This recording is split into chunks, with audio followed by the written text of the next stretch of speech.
Sumayo na po tayo mga mahal na kapatid.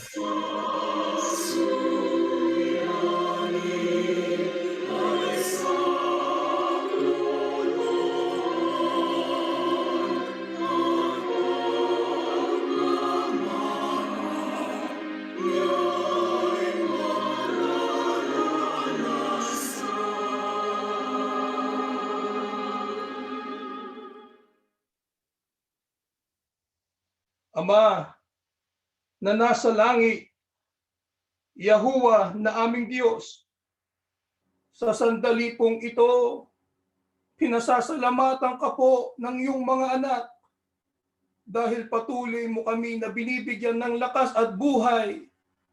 Magpahanggang ngayon, taglay namin ang pananampalataya para patuloy kang sambahin at purihin ang iyong marangal na pangalan. Sa bawat araw ng aming buhay, patuloy mo po kami na iniingatan. Ang pagliligtas ay patuloy naming natatanggap. Hindi man sagana ang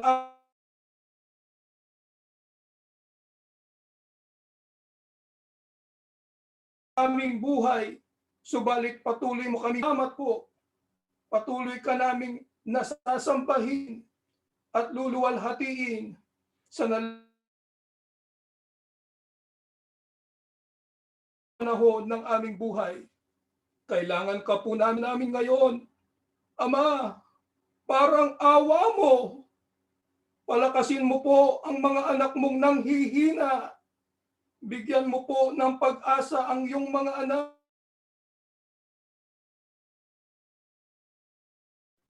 Mahabag ka po sa mga anak mong nagdurusa, mga karamdaman. Higit sa lahat, dakilang Yahuwah, dagdagan mo po kami ng matibay na pananampalataya upang kami makatagal at makarating sa hangganan ng aming paglilingkod. Sa mabilis na paglipas ng panahon, ay lalong papalapit ang pagdating ng Panginoong Yahushua.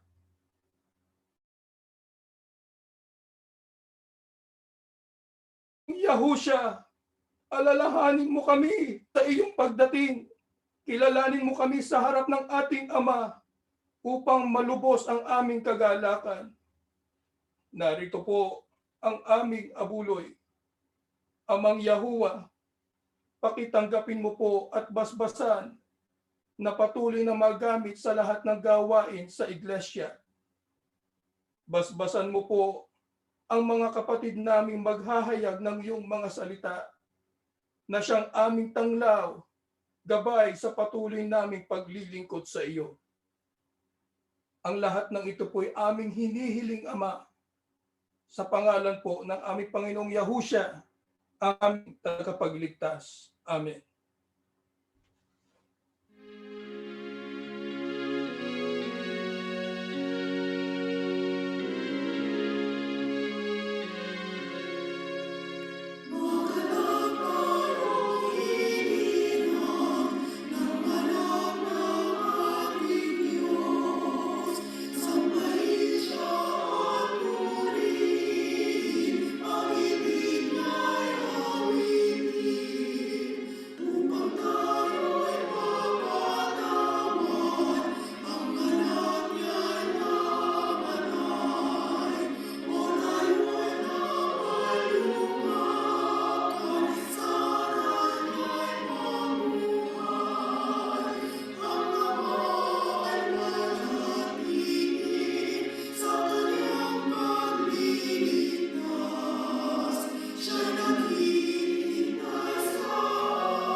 Mga mahal na magulang at mga mahal na kapatid, ang atin pong paksa sa gagawin nating pag-aaral ngayon ay atin pong tatalakayin kung sino ang mga tunay na tagasunod ng Panginoong Yahushua na ating Mesiyas. Sabi nga po sa unang Korinto 11:19, kailangan magkaroon ng pagbubukod-bukod o grupo-grupo upang lubusang makilala kung sino sa inyo ang tunay na tagasunod. Kaya maganda po na ito ay nangyari, itong grupo-grupo, upang sa ganun ay lalong mahayag ang pangkat na nagtuturo at gumagawa ng kamalian. At alam naman natin na ito ang paglilinis ng Panginoong Diyos nating si Yahuwah sa kanyang iglesia ni Yahusha na hinulaan. Mayroon din po bang kaugnayan ang ating mga pag-uugali para sa pagkakakilanlan ng mga tunay na Yahusyano o tagasunod ng Panginoong Yahusha? Meron po. Kaya napakahalaga na ating pag-aralan ito kung sino ang mga tunay na tagasunod ni Yahusha upang hindi na tayo madaya pa ng mga di tunay na tagasunod. Kaya mag-umpisa po tayo dito sa unang tanong, ano ang iniutos ni Yahusha na dapat nating gawin upang tayo ay makapanatili sa Kanya at maging tunay na tagasunod niya? Basahin po natin ang sagot dito sa Juan 15:7. Pakinggan po natin. Kung kayo'y magsipanatili sa akin at ang mga salita ko'y magsipanatili sa inyo, yan po ang sabi ng Panginoong Yahusha, ay hingin ninyo ang anumang inyong ibigin at gagawin sa inyo. Ano po ang iniutos ni Yahusha na dapat nating gawin upang tayo ay makapanatili sa Kanya at maging tunay na tagasunod niya? Maliwanag po ang pahayag ng Panginoong Yahusha dito sa talatang ito na ang pananatili sa Kanya ay ang pananatili sa Kanyang mga salita.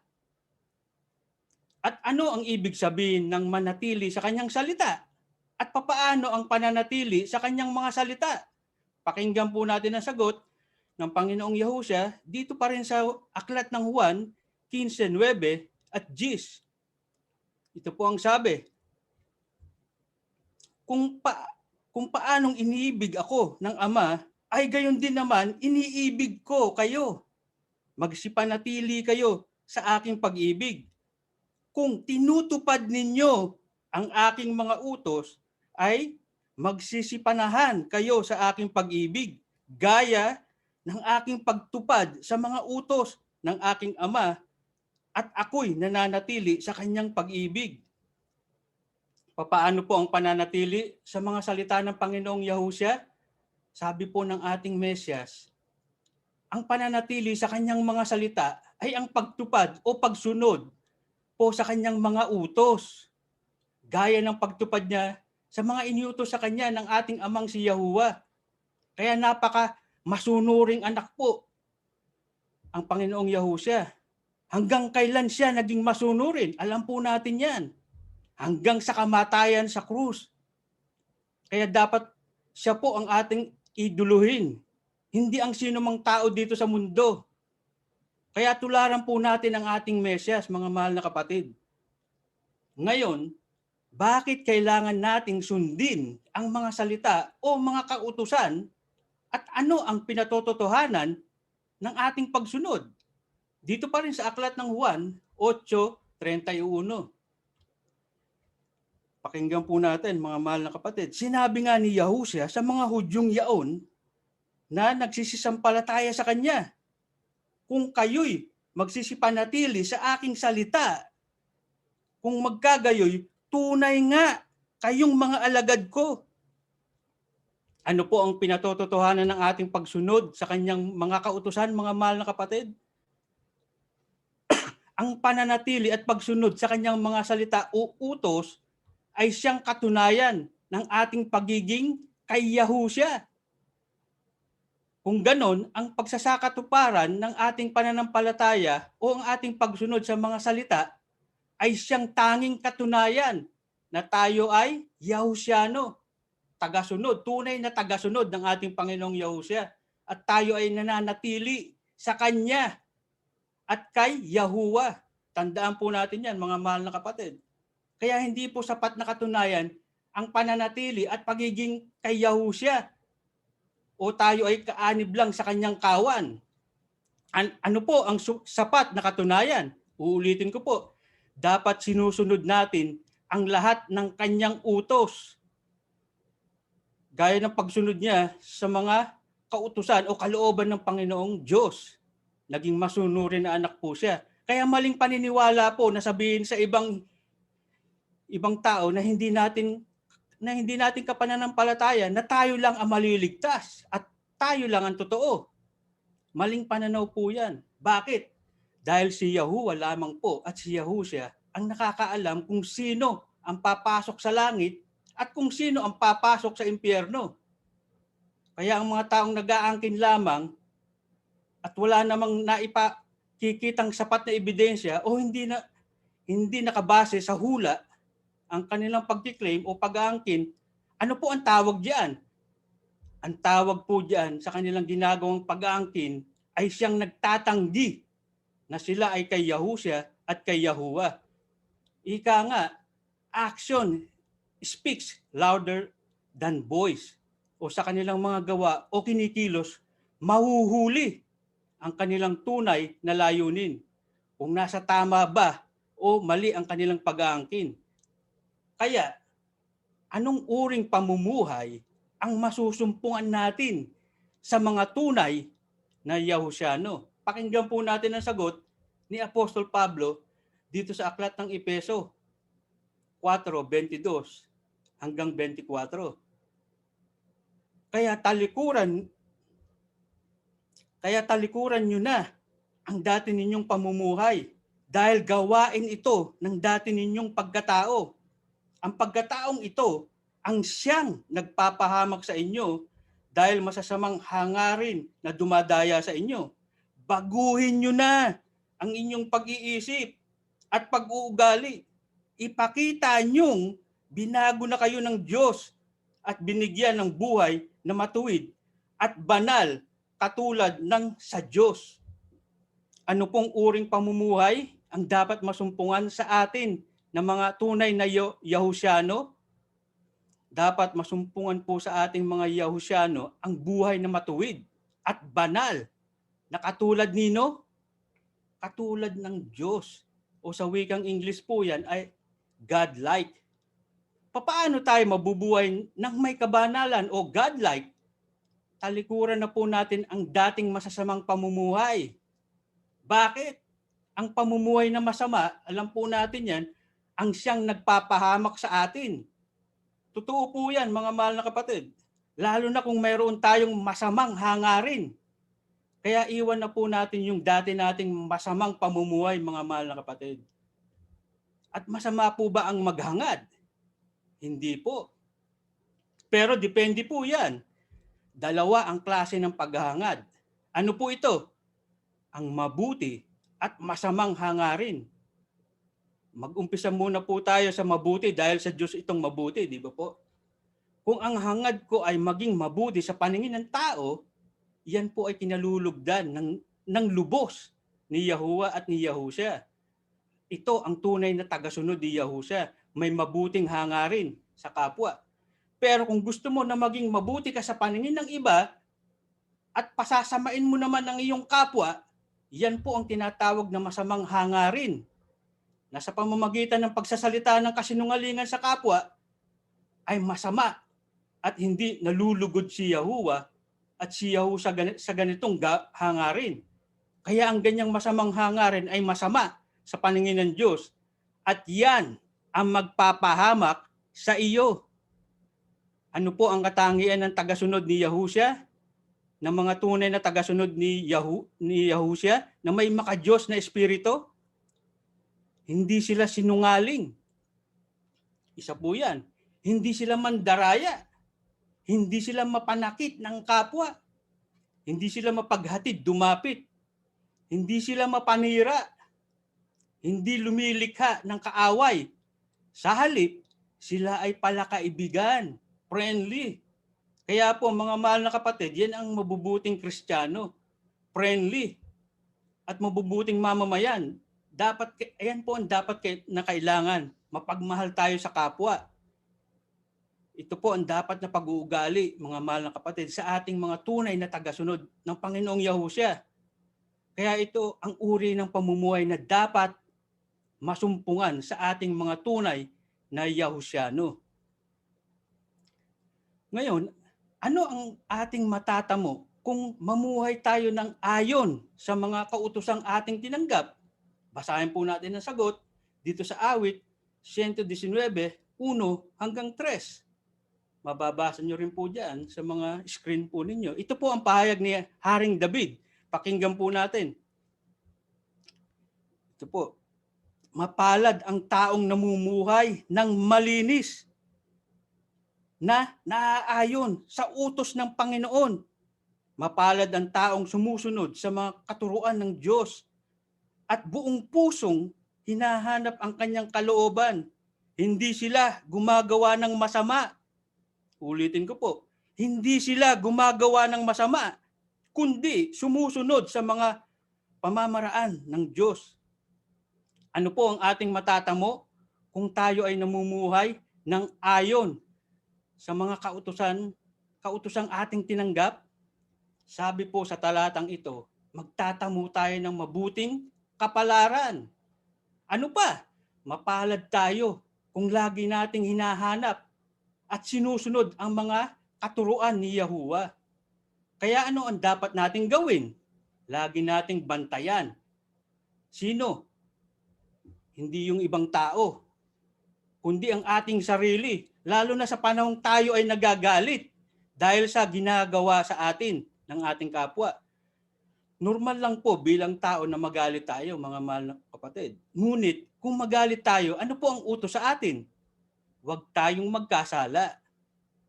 Kaya always be a good person. Madali pong sabihin yan.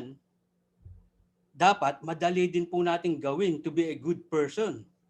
Bakit? Dahil yan po ang pagkakakilanlan na tunay na tagasunod ni Yahushua.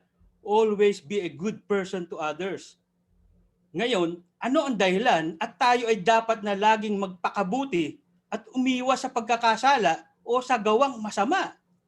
Ito naman po ang sagot ng banal na kasulatan dito sa unang Korinto 6:9 hanggang 10. Ito po ay sa Amplified Version pero iniliwat na po sa Tagalog. Pakinggan po natin mga mahal na kapatid, hindi ba ninyo nalalaman na ang mga nasa kalikuan ay hindi magmamana o magkakaroon man ng bahagi sa kaharian ng Diyos? Huwag kayong padaya. Ulitin ko po, huwag kayong padaya.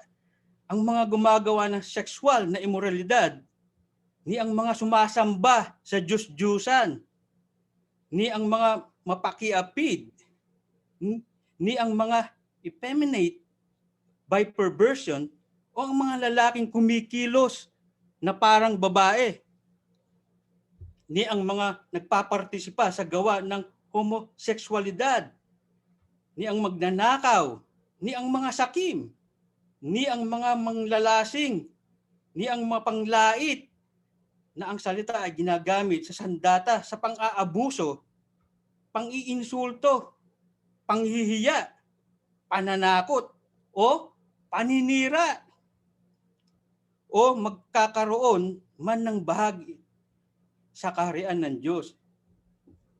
Hindi po magmamana o magkakaroon man ng bahagi sa kaharian ng Diyos. Ayan po ang sabi. Ano po ang dahilan?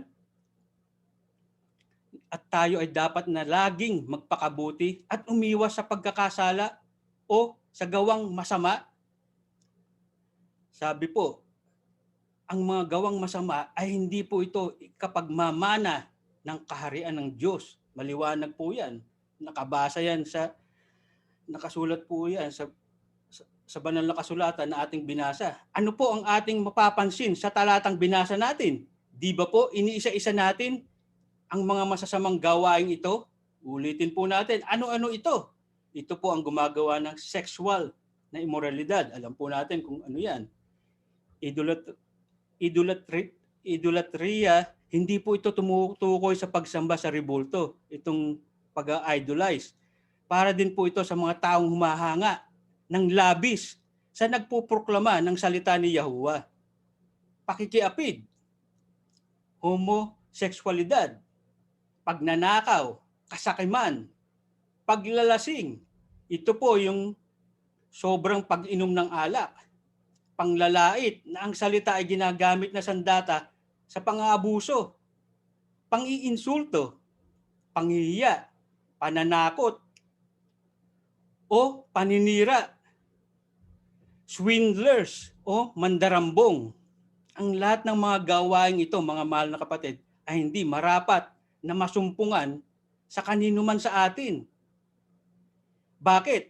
Kung ibig nating makapanatili kay Yahuwah at kay Yahusya, ay iwasan po natin ang mga ganyang gawain. Kailangan hindi po natin ibinubuhay yan, mga mahal na kapatid. Ang ganitong mga bagay, masasamang gawain na kinamumuhian ng ating Diyos. Hindi po siya nalulugod dyan. Namumuhi po siya sa ganyang mga gawain. Ang pagtuturo po ay itutuloy ng ating mahal na kapatid.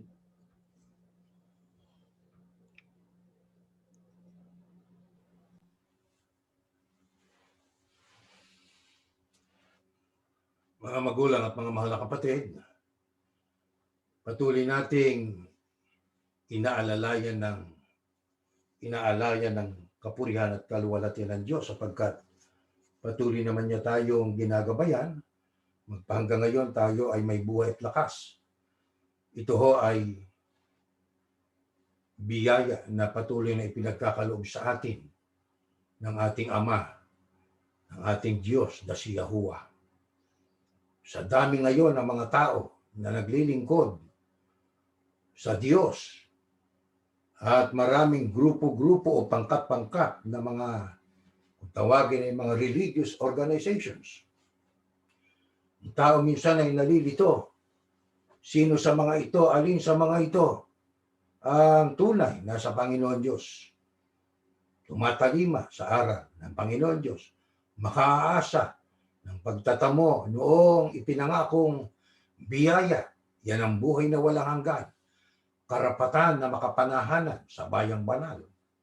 Kaya ang ating paksa na ating minarapat na talakayin sa pagsambang ito ay ang mga tunay na tagasunod ni Yahushua HaMashiach, ang ating Panginoong tagapagligtas.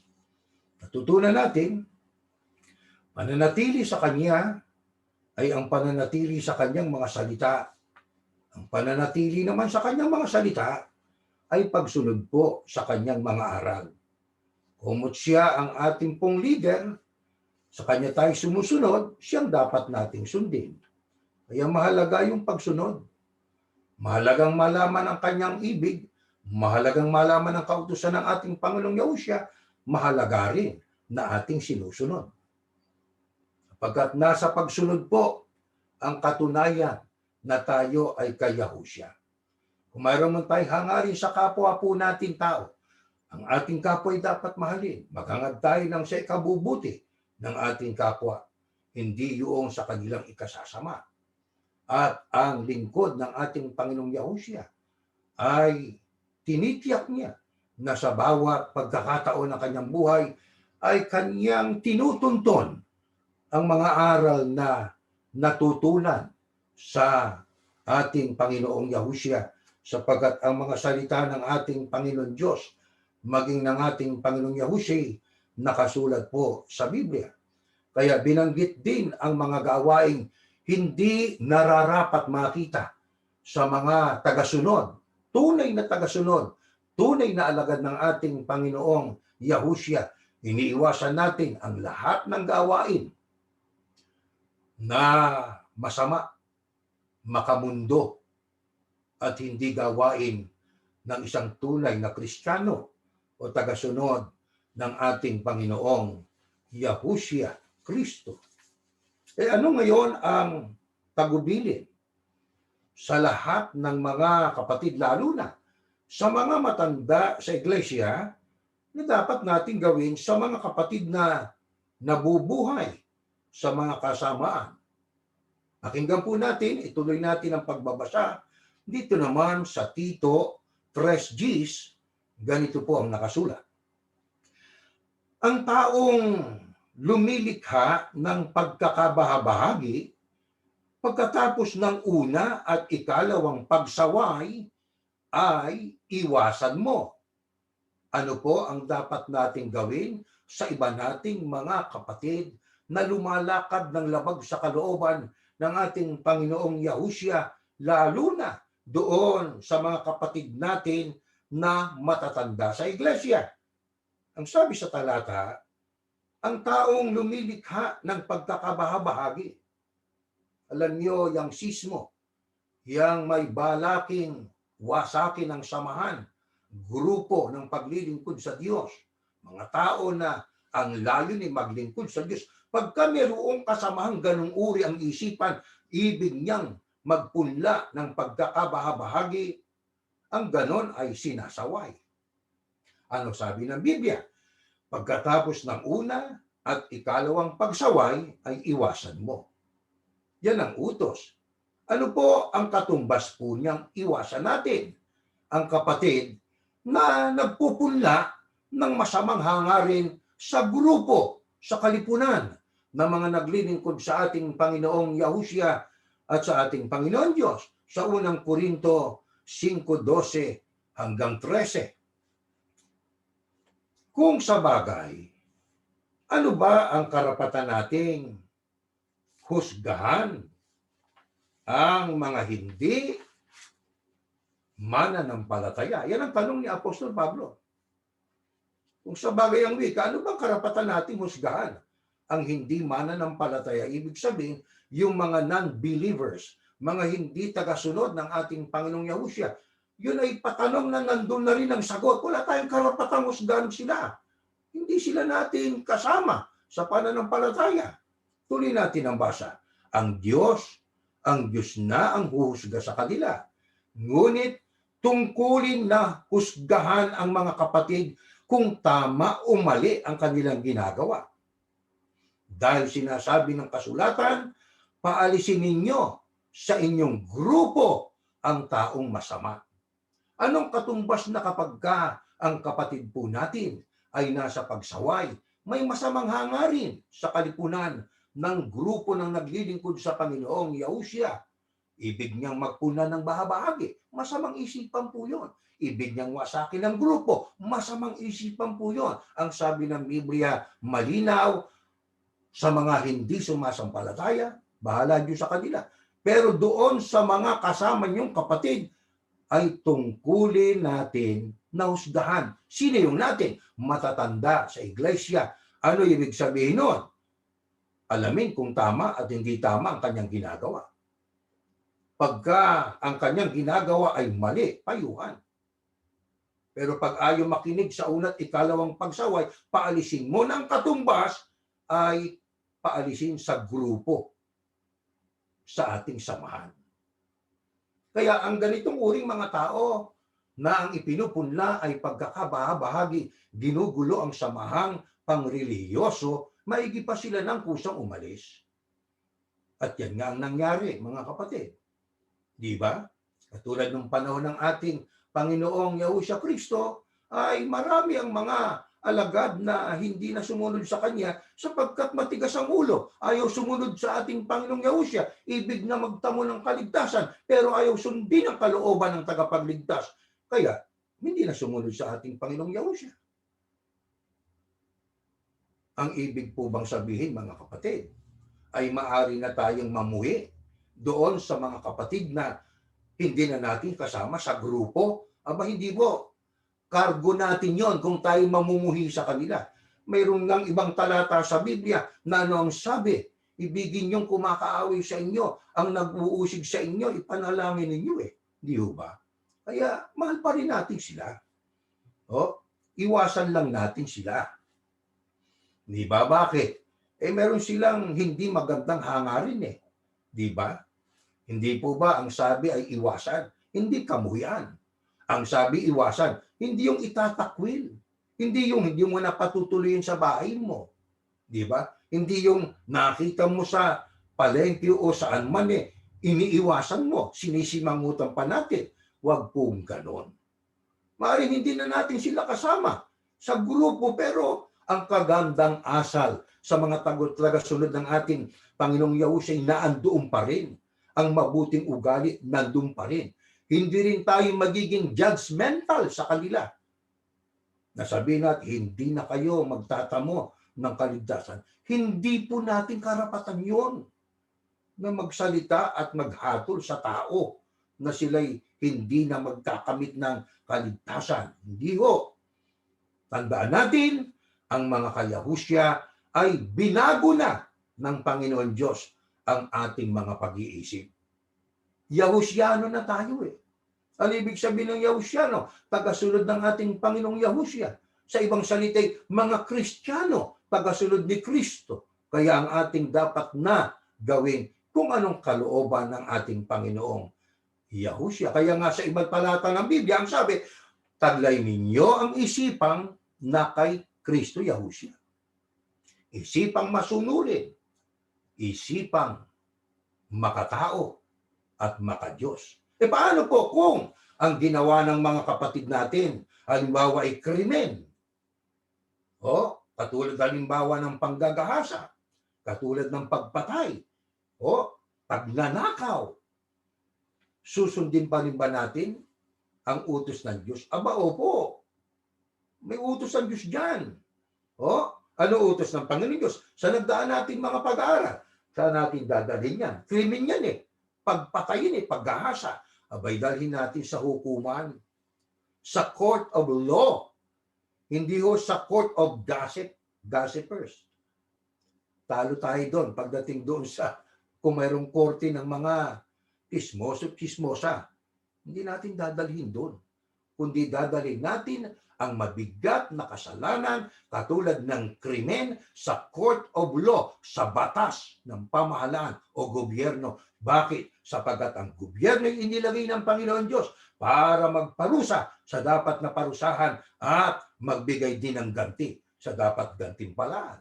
Ano po ba ang nagagawa ng mga taong di umano ay Yahusyano daw o raw, subalit ang pamumuhay naman eh masama o nabubuhay sa kasalanan. Pakinggan natin sa Galacia sa 2:17.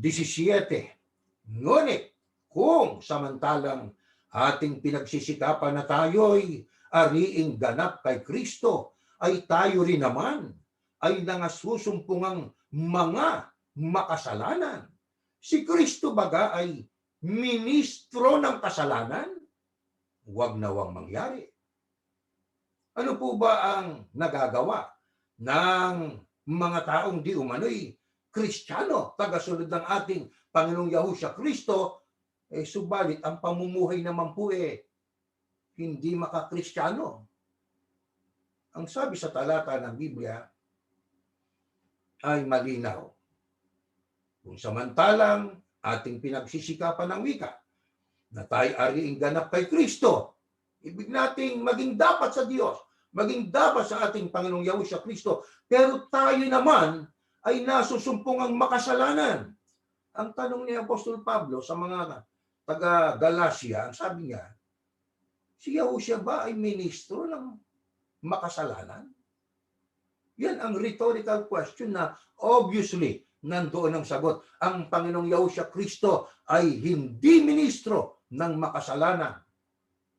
Kaya kapag kaanig sa grupong ito na sumusunod dapat sa ating Panginoong Yahusya, pero iba ang gawain, labag sa kalooban ni Yahusya, ginagawa nating ministro ng makasalanan si Kristo Yahusya. Di ba?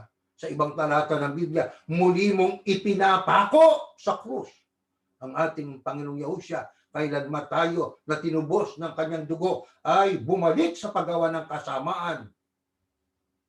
Ginagawa natin, inilalantad natin sa kahihiyan ang ating Panginoong Yahusya Kristo, mga kapatid. Kaya huwag masumpungan sa atin yan. Kung tayo man po ay kabilang sa grupong sumusunod sa ating Panginoong Yahusya at palibhasay naglalakbay pa tayo at may mga pagkakataong tayo ay nadadaig ng paggawa ng pagkakamali, ano po? Kailangan tayong bumalikwas, mga kapatid. Bawat sandali ng ating buhay, hindi po natin natitiyak kung tayo ay hanggang saan tatagal. Sabi nga sa Biblia, minuminuto, oras-oras, araw-araw, ang tao'y nasa panganib ng kamatayan. Paano kung datnan tayo na hindi tama ang gawain po natin? Di ho ba mga kapatid? Sayang. Masasayang ang ating mga pinagpagalan.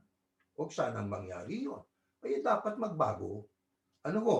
Bakit natin sinasabi na bagaman dapat nating silang iwasan, yung mga ayaw magbagong buhay, ay hindi masama na sila ay ating kausapin pa rin kung makipag-uusap sila sa atin. Hindi natin tatalikuran yung mga kapatid na yun. Ano po ba ang tungkulin ng mga nabubuhay sa katwiran ng Diyos, kung tawagin mga espiritual na mga kapatid, sa 6:1 ng Galacia? Pakinggan po natin, ganito po ang ating matutunghayan sa talatang ito. Mga kapatid, kung mayroon sa inyong mahulog sa pagkakasala, kayong mga espiritual ang dapat na mahinahong magtuwid sa Kanya at mag-ingat kayo, baka kayo naman ang matukso. Anong kailangan natin gawin sa mga iba nating mga kaanib sa loob ng Iglesia ni Yahushua pero hindi nabubuhay sa katwiran, manapa ay nandoon sa paggawa ng kasamaan? Ang sabi ng Biblia, lalo na sa mga nabubuhay sa espiritualismo, ibig sabihin kapatid na masigla, nabubuhay ng may kabanalan, ang sabi, mahinahon natin ituwid ang mga kapatid na yon. Kung maitutuwid sila sa pamamagitan ng pagpapayo, salamat sa Panginoon Diyos. Kung sila'y maitutuwid, kung sila ay dapat parusam para sila'y maituwid, tama po yun. Kasi may mga ganong kapatid. Mayroon po akong alam, hindi ko nababanggitin, nakagawa siya ng masama, nabilanggo siya nang siya'y makalaya na pagkatapos ng mag-serve siya ng time. Paglabas niya, naging matino, naging masiglang kaanib. Natuto doon sa parusa dahil sa kasalanan. Iba-iba paraan ng Diyos para ang tao ay magbago, para ang tao ay lumayo sa paggawa po ng kasamaan. Ang mga mapaghatid dumapit, yung mga nagsasalita ng kontra, sinisiraan yung kanyang kapwa, ay dapat iwasan. Iwasan po natin yun. Huwag yung nagpapangkat-pangkat, nag-uusap laban sa isa't isa. Hindi. Ang magkakapatid po, dapat maging tapat sa isa't isa. Magbigayan. Hindi yung puro kanya na lang ang nasusunod. Hindi ganon. Di ba? Kaya kapag tayo ay nag-uusap, tinitimbang-timbang natin ang mga pinag-uusapan natin.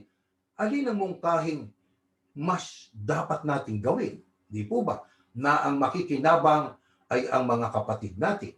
At sa ating pakikipag-usap sa ating mga kapatid, sapagkat ang ating pong leader ay hindi ministro. Di ba? Hindi ang mga ministro o mga manggagawa. Hindi po. Ang ating leader ay ang Panginoong Yahushua na nasa langit. Paano niya pinangungunahan ng iglesia? Isinusugo niya ang Espiritu Santo. At ang sasabihin sa atin ng Espiritu Santo, iuudyok sa atin ng Espiritu Santo, hindi manggagaling sa Kanya, kundi kung anong ibig ng ating Panginoong Yahushua. Kaya ang ating Panginoong Yahushua pa rin ang nangangasiwa sa atin, bagamat tayo nasa lupa at siya'y nasa langit. Huwag tayo para tayong bosi kung magsalita. Pagka nakikipag-usap sa kapatid at mayroon tayong ibig na ipakiusap sa kapatid, ba't hindi natin gamitin yung salitang pake? Hindi po ba? Pakigawa nga po ninyo ito, mga kapatid. Pakiusap. Hindi yung, ang sabi, huwag kayong maging Panginoon, Papa-Panginoon sa kawan. Di ba? Sa pinangungunaan ninyo. Kung nasanay tayo, kung tayo dating manager, at manager na talagang binibigyan niya ng malaking distansya yung kanyang relasyon sa kanyang mga empleyado, kung magsalita, boss yan. Di ba? Gawin mo to, eto gawin mo, eto gawin mo, eto gusto ko. Hindi tama yun. Lumalabas na pagkakamalang kang nagiging mayabang. Totoo yun. Kaya, sa isang leader, kailangan po ay mababang kalooban. sa mga nangungulat, gumagabay sa mga kapatid, nakikiusap sa kapatid. Iniisip niya, ano kaya kung ang sasabihin ng kapatid na ito, kung sasabihin ko ito sa sarili ko, gawin mo to, gawin mo. Hindi ba parang utusan ka? Ito gawin mo, ito mas maganda. Mali po yun. Dinidiktahan na natin ang kapatid. Kaya pagka may nagmumungkahi sa atin, hindi yung sasabihin natin, hindi ho yan, hindi ho tama po yan. Ang maganda ay ito. Ba't hindi natin sabihin, tama ho yung mungkahi ninyo? Ito naman po ang mungkahi ko, atin hong pag-aralang mabuti ito. Di ba mga kapatid? Yan ang tama eh. Yan ang tamang samahan ng mga tagasunod ng ating Panginoong Yahushua sapagkat mismo doon sa mga salitang tagasunod ni Yahushua, hindi ikaw ang sinusunod. Hindi ang ministro, hindi ang manggagawang sinusunod rito, kundi tayo mula sa ministro, sumusunod tayo sa ating Panginoon, ang Panginoong Yahushua na siyang ulo ng iglesia. Di po ba mga kapatid? Sa ating pakikipag-usap, mahinahon. Maaaring minsan nagkakaroon ng mga konting hindi pagkakaunawaan, pero nandoon pa rin ang kahinahunan. Ganyan ang gagawin natin sa mga kapatid natin. Huwag natin pong payagan na pumasok ang espiritu ng Diablo, buwagin, sirain ang ating samahan sa pamamagitan ng masamang ugali o ng masamang layunin at masamang pagtrato sa mga kapatid natin. Kaya kung may mga kapatid tayo na nasa pagsuway, hindi natin lalayuan yun, mga kapatid. Hindi natin sila iiwasan. Hindi po. Di ba? Kakausapin natin. Kung lalapit, kausapin natin. Kung siya na may malayo, kawayan natin. Kailangan pag-ibig, pagmamahal. Nalis lang ng landas yung kapatid eh. Di ba? Kung tayo man ang lumugar sa lugar ng kapatid na yon, at pagkatapos ibig nating makipag-usap sa kapatid, ayaw tayong kausapin. Hindi ba tayo magdaramdam din? Kaya ang pananatili po kay Yahushua o sa iglesia ay ang pananatili sa pagsunod. Tandaan po natin yan, mga magulang at mga kapatid. Mahalaga ang pagsunod. Pero ang pagsunod natin ay nakabatay sa pananampalataya na ating tinanggap. Tumanggap tayo ng aral. Naliwanagan natin. Sumampalataya tayo. Kaya sumunod tayo. Yun ang tama. Kaya yung pag-anib sa iglesia ni Yahushua, dapat ay buong ingat din yun eh. Hindi lang kaya umanib dahil sa nakisama. Ano po? O kaya ay may utang na loob sa kapatid na nag-anyaya sa kanya. O nagbigay loob lang. Hindi ho ganon. Kailangan ay sinusuri, katulad po ng mga iglesia ni Yahushua sa Berea. Nagsiyasat sila. Nangangaral si Pablo, nakikinig silang mabuti. Gustong-gustong makinig, pero sinisiyasat nila araw-araw. Kung ang itinuturo ni Pablo, totoo na aral ng Panginoon Diyos. Saka lang sila sumampalataya. Hindi po ba? Masama yung tayo sumunod sa tao, o sa isang mangangaral, dahil sa tao. Sumunod tayo sa kanya. Pagkatapos, saka lang kayo pinaliwanagan. Ito ginawa natin, ito kasi dahilan. Nabaliktad yata po yun. Di po ba? Kailangan, ang sabi nga dun sa Marcos, yumaong kayo sa buong sanglibutan, ipangaral. Hindi sinabing, akitin nyo sa sarili nyo, sa kanyang pangaralan.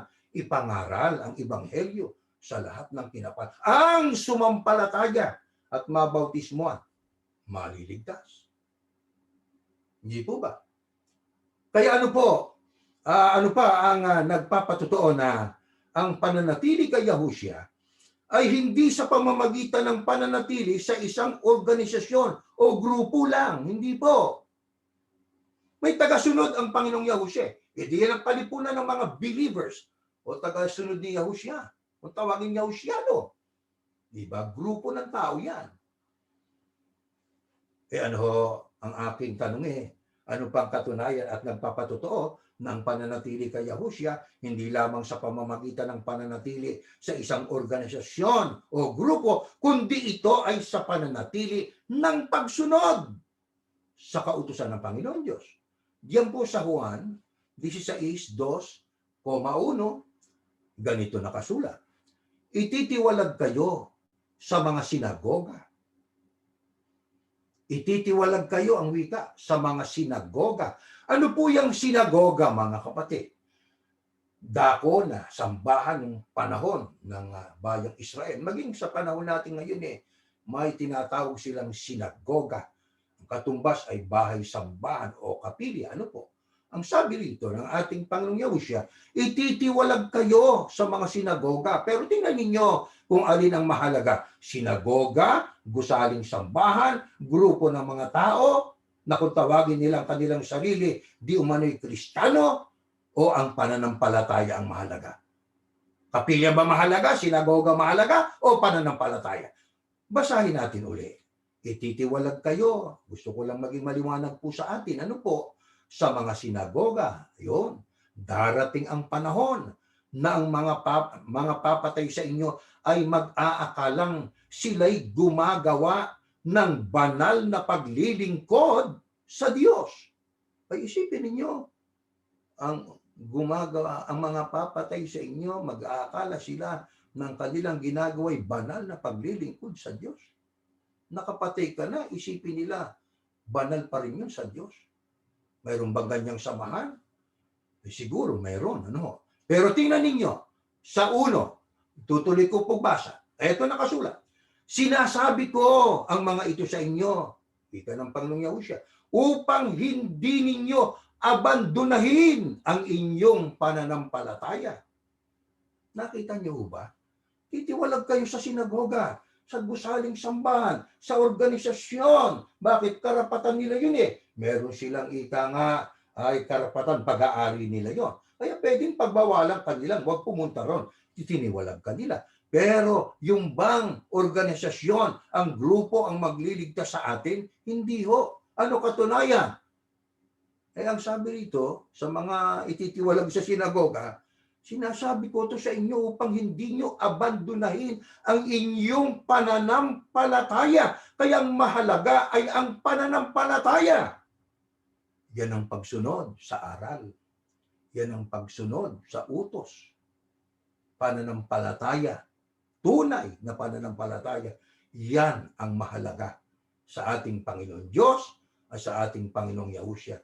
O nga ikay kabilang dyan sa grupong yan, sa organisasyon yan, ang pananampalataya naman ay hindi ho ayon sa Biblia. Malinaw po na hindi po magiging karapat-dapat sila sa Diyos. Maaring may tamang pananampalataya sa punto de vista ng iba, pero sa atin ay mali. Pero ang tanong, malalaan ba natin kung sino ang may tamang pananampalataya? Kaya nga may Biblia, di po ba? Kaya nga may Biblia. Mababasa natin. Halimbawa, ilan ang tunay na Diyos? Ang liwanag Ikaw ang makilalang isang tunay na Diyos. Yung iba, talata pa ng Biblia. Ang daming mga talatang nagsasabit, nagpapatotoo ang Diyos ay isa. Paano yung mga sumasampalataya sa dalawang Diyos? Mighty Almighty. Sa ibang mga pananampalataya, may tatlong persona. Di po ba? Pagpaumanhinan nyo kung nababanggit natin yan. Hindi may iwasan. Nabanggitin ang mali para mahayagan tama. Isa sa paraan yun Di po ba? Kaya, masasabi ba natin tama yun? Hindi. Kung halimbawa, sa pananampalataya namin ay tamang pagsamba sa mga imahe, sa kanila yon. Sa Biblia, ano sabi? Tama ba? Huwag kang gagawa ng larawang inanyuan. Ano ngayon ang ating masasabi? Alin pananampalatayang tama? O di yung hindi sumasamba sa mga larawang inanyuan sapagkat ipinagbawal ng Diyos yun.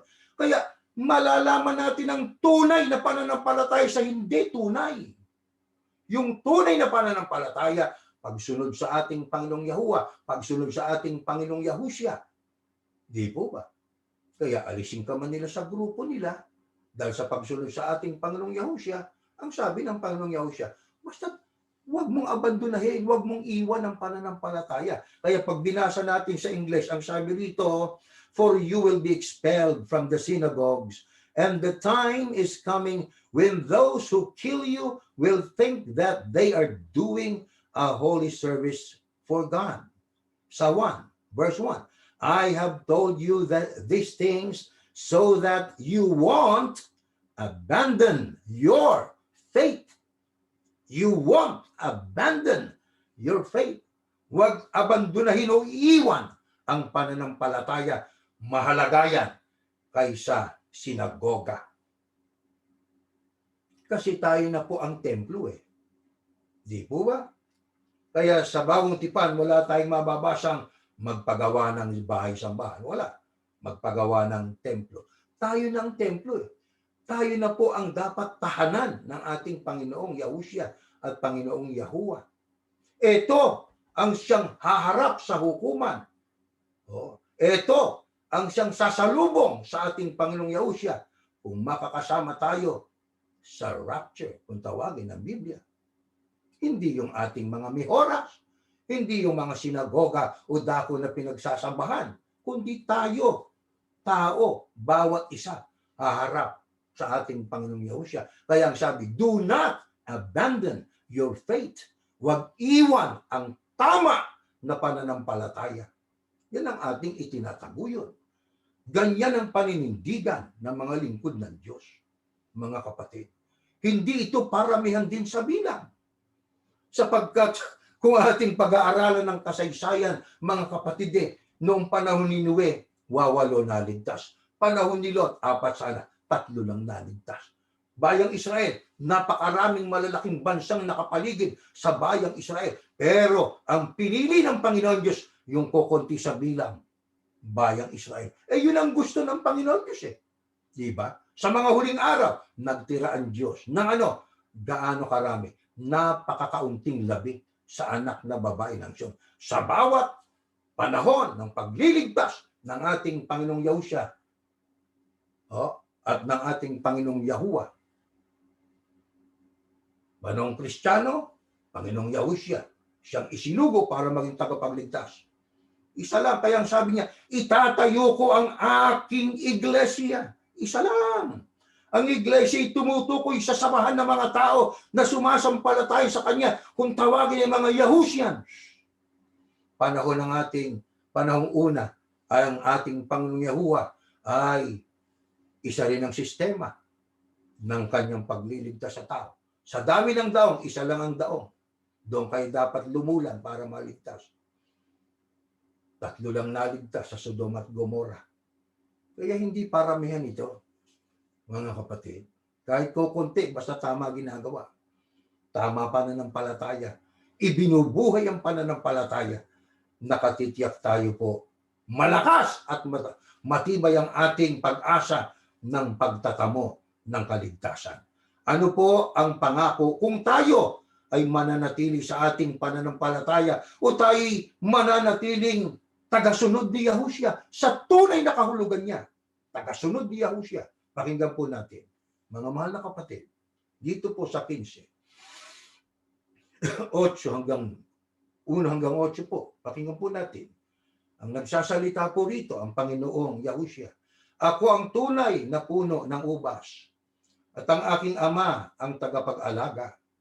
Inaalis niya ang bawat sangang hindi nagbubunga at kanya namang pinuputulan at nililinis ang bawat sangang magbubunga upang magbunga pa ng lalong sagana. Nilinis na kayo sa pamamagitan ng salitang sinabi ko sa inyo, manatili kayo sa akin at mananatili din ako sa inyo. Hindi magbubunga ang sangang hindi nananatili sa puno. Gayon din naman, hindi kayo magbubunga kung hindi kayo mananatili sa akin. Ako ang puno ng ubas at kayo ang mga sanga ang nananatili sa akin at ako sa kanya ang siyang nagbubunga ng sagana. Sapagkat wala kayong magagawa kung kayo hiwalay sa akin.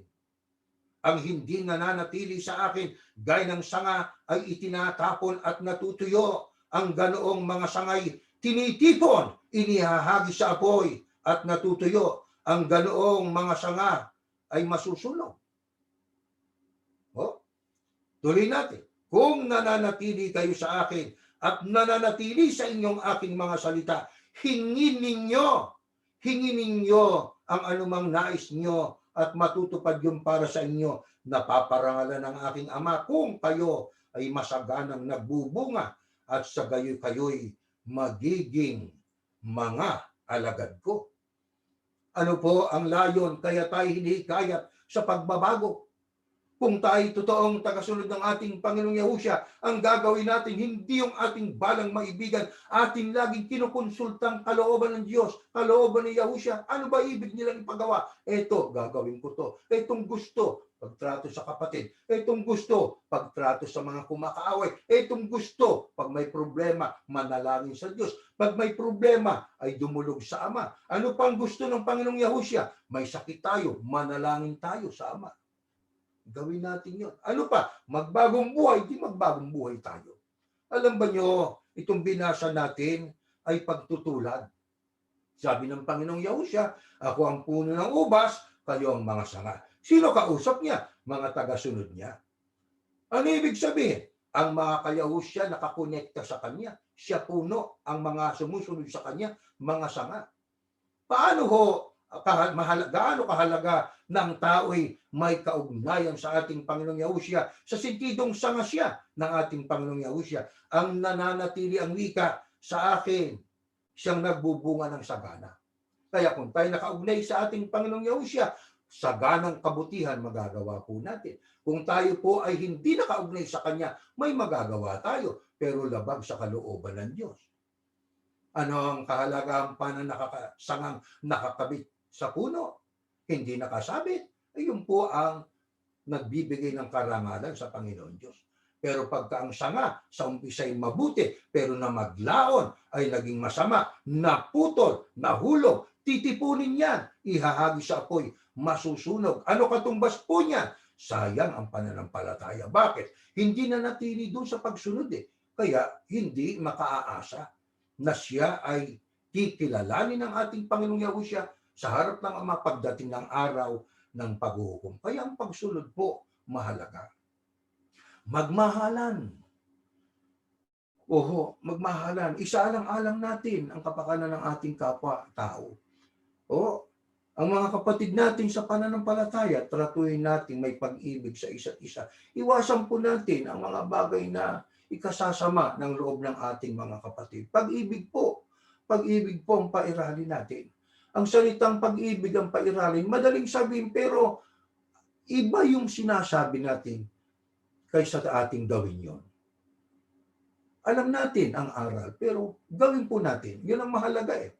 Kapag kung may pananampalataya tayo, wala namang kalakip na gawa, sayang lang po. Ang sabi nga sa ibang talata ng Biblia, parang patay na pananampalataya, parang baog na pananampalataya, walang silbi, walang pakinabang. Pero kung tayo ay may pananampalataya, ibinubuhay natin yung aral ng buong puso sa natitirang nalalabing taon ng ating buhay. Mga mahal na kapatid, masarap mabuhay ng mapayapa. Masarap mabuhay ng may punong-puno tayo ng pag-ibig sa kapwa. Sa ating mga kapwa-tao, maging lalo na sa mga kapatid natin.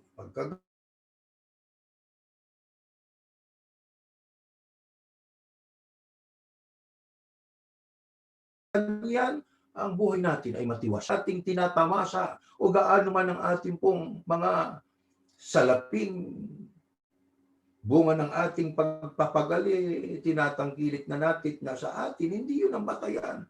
Ang batayan po ng isang Yahusyano na mapayapang buhay, malapit siya sa Diyos, malapit siya kay Yahushua. Pag nananalangin siya, ang sabi ng Biblia ng ating Panginoong Yahushua, ano man ang hingin ninyo, sino yon? Ang mga alagad niyang sumusunod sa kanya, nananatiling tumatalima sa aral ni Yahushua. Ang sabi ng Panginoong Yahushua, ano man ang hingin ninyo sa Ama, sa aking pangalan, ibibigay niya sa inyo. Di ba yan ang kailangan natin? Marami nating problema. Dami ho, mga kapatid. Sunod-sunod, ayan, nababawasan ng bilang ng nabibiktima ng COVID-19, pero may mga variants. Marami po ang mga Bumabangong uling mga sakit, salot na nangyayari. Hindi ba natin naiisip yan na ito'y palatandaan na ang kawakasan ay sadyang malapit na? Ito'y nagbibigay sa atin ng babala. Kaya masarap ang mabuhay na may pag-ibig. Opo. Paggalang, pag-ibig sa kapwa, pag-ibig sa kapatid.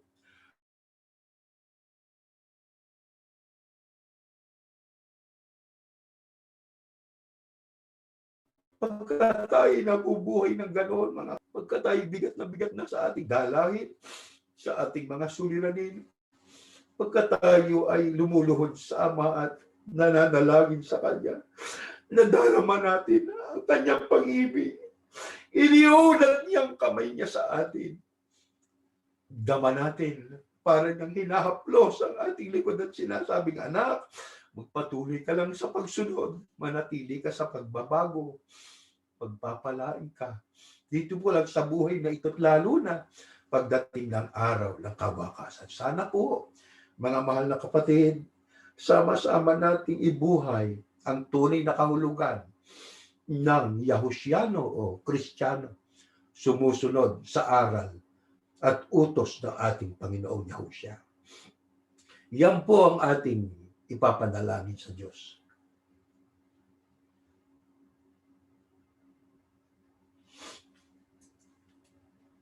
Panginoon, aming Diyos, salamat po ng marami sa iyo. Kapag sa aming pong pag-aaral ay nadarama ka na namin. Kapag kami ay iyong dinadalaw sa pagsamba, nababagbag ang aming mga kalooban. Damang-daman namin kung paano mo kami kamahal, kung kaano ang iyong paghahangad. Na kami po ay makasama mo sa bayang inilalaan mo po sa amin. Mahirap lang talaga ang maglakbay, Panginoon. Makaraming pagsubok, makaraming mga iba't ibang bagay na pilit na kami ay guluhin, pilit na kami ay alisin sa pagsunod. Kaya sa aming pagdalangin, mulit-muli kaming nakikiusap, mulit-muli kaming nagmamakaawa. Dakilang Ama, maawa ka po. Tulungan mo po ang bawat isa sa amin. Makasunod na kami ng lubusan sa mga aral ng iyong bugtong na anak. Lagi naming isaisip na lagi kaming nananagot na magbagong buhay sapagkat tinubos na kami ng dugo ng aming Panginoong Yahusya. Maari po ba, Ama, na kami iyong laging sasamahan? Babantayan mo po kami, Panginoon, pagka kami nalalayo sa iyo at kami halos maliligaw na. Sana hilahin mo kami papunta sa iyo sapagkat kami, Panginoon, ay tao na kung magkawin sa iyo nadadaig, huwag mo kaming papatulan sa aming kahinaan. Kami naman po ay sadyang nagpapakababa sa iyo. Nangangayong Papa, nakikiusap. Tulungan mo kami, Panginoon, upang ang aming ginagawang paglilingkod ay hindi mawawala ng kabuluhan. Ang panahon ng pagparito ng iyong anak ay hindi na magluluwag, hindi na magtatagal. Ang mga nangyayari ngayon ay nagbabadya. Malapit na ang pagdating ng iyong anak. Kaya patuloy sana kaming magbagong buhay. Magmahalang kami tunay na magkakapatid upang kami sa harapan mo, O Diyos, ay makapagdulot ng kapurihan. At ito'y sadyang magiging mission din sa mga tao para sila man ay magsuri sa pananalig na aming pinananaligan. Patawarin mo po sana ang aming mga kasalanan, alalahanin ang mga may karamdaman, ang mga pinahihirapan, ang mga sakit. Maawa ka po sa kanila at tulungan din ang mga nagsasala kinakapos sa pangangailangan sa buhay namin. Aman Diyos, ano man ang mangyayari, huwag mo kaming iiwan. Mangungunyapit kami sa iyo. Manghahawak po kami sa iyo habang kami binibigyan mo ng buhay. Umaasa po kami, Ama, dininig mo ang aming pakiusap, pinatawad ang ating mga kasalanan, sapagkat ang lahat ay dalangin namin sa ngalan po ng aming Panginoong Yahushua na aming tagapagligtas. Amen.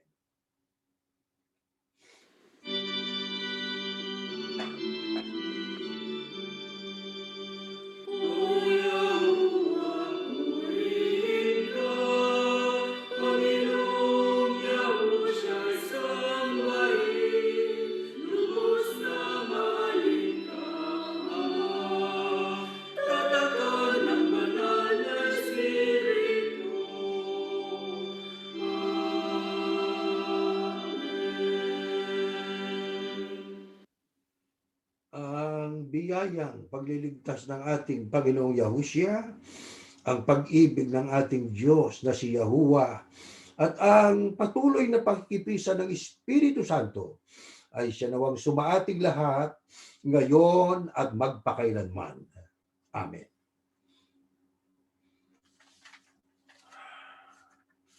Tayo po ay pinaalalahanan ng ating mga schedule po, no, sa ating grupo. Nakikita po ninyo sa inyong screen yung worship services po, Saturday morning. Nababasa naman na po ninyo yan. Alas 10 po ng umaga dito sa amin. Pilipinas ay alas 11 naman ng gabi po yan. Saturday night, Tagalog naman po yan. Alas 7 po rito sa amin. Alas 8 ng umaga sa Pilipinas. Sunday noon, English naman po yan. Alauna po sa Pilipinas, alas 12 naman po rito sa Amerika. Sunday afternoon, English naman, alas 2 ng hapon, alas 3 ng madaling araw sa Pilipinas. Meron din po tayong Bible studies. Ano po mga kapatid? Tuwing Wednesday po, Wednesday night, English po ito, alas 8 po ng gabi, alas 8 ng gabi, which is alas 9 naman ng umaga sa Pilipinas. Thursday night Tagalog po naman ito, alas 8 ng gabi dito sa Amerika, sa Eastern Time, at alas 9 naman ng Friday, umaga sa Pilipinas. Ano po? Meron pa, yung New Investigate Like a Berean, available na po ito sa ating Facebook. Ano po? Every Monday yata yan, nakasulat dyan. New Growing Up, New Growing Up Yahushian, available every Friday via Facebook and YouTube. churchofyahushua.org has two audio only version of the worship service and Bible study as well. Use all these tools and please share our Facebook and YouTube page to spread the proclamations of Yahuwah's words, yung ating pagmimisyon. Gamitin natin ang ating pong Facebook at saka yung YouTube. Umaasa po kami, mga mahal na kapatid, na tayo po ay pinagpala ng Panginoon Diyos hanggang sa muli po natatapos na po tayo.